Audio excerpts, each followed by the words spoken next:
Hello guys, so in this video we'll be looking at chapter 1, the world through our senses. This is the first chapter in the whole science book of Form 2. Alright, so first, sensory organs and their functions. Alright, first of all, let's look at the word sensory organs. Alright, so what are sensory organs? So to describe it in detail, it allows us to detect, alright, external stimulus.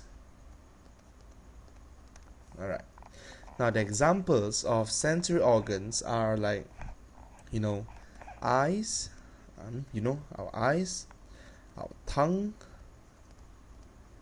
our skin, nose,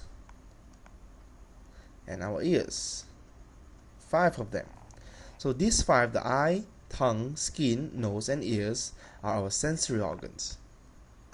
And the external stimulus that we mean by, which means that the eyes can detect light, tongue can detect taste, or what do we say, chemical particles, skin can detect, in general, a lot of stuff, but to name a few, we have pressure, we have pain, cold, and heat.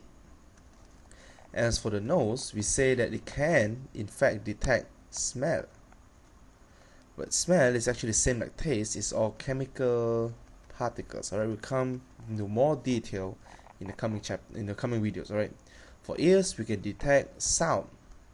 For everything like I'm talking and you're hearing, that for example. So bear in mind that sensory organs have specialized receptors and means of converting stimuli into nerve impulses that travel to the brain. It means that every sensory organs from the skin, nose, tongue, ears, and eyes, they're unique and they only detect a particular stimulus, and they have their own means to convert a stimuli into a nerve impulse and converting it into a response. So here I'm going to show you the pathway from a stimulus to a response. Alright, so we say step 1, you have your receptor organ. Alright, so when there is an external stimuli, alright, or stimulus, the receptor will receive the response, and it will send nerve impulses, alright, through your nerve straight to your brain or your spine. Alright, oh, just to clarify a little, this is your brain, and this thing here is your spinal cord. Whoops.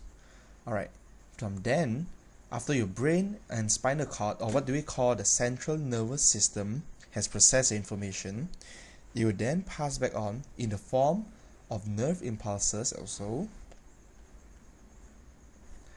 through your nerve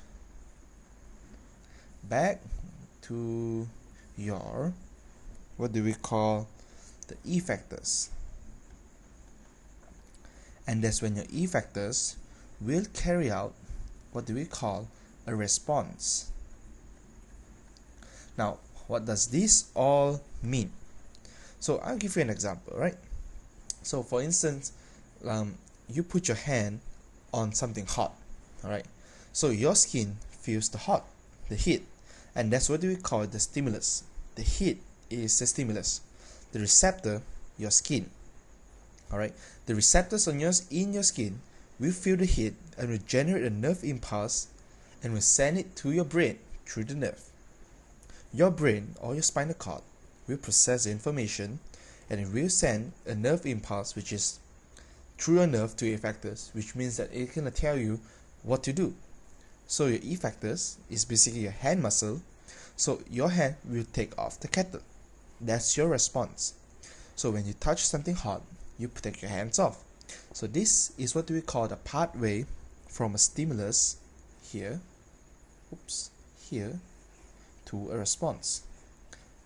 If you want more examples, feel free to look up the internet. It's always there. So coming on in this chapter, we'll be looking in detail on the structure of the skin, the structure of the nose, the tongue, the ears, and our eyes. So we will contribute one video to each of them, so make sure you guys check them out, alright? And in particular, we'll look more into these two. We will check out how does light function and ways to correct the defects of sight, which means if you can't see, if you have long-sightedness, short-sightedness, we're going to check it out how do we counter it. And as for the ears, same goes, we will check it out on how the limitations of hearing and how to correct the defects of them. So it's going to be very interesting, so you guys make sure you check the videos out, alright? Hope to see you in the next video. Over and out.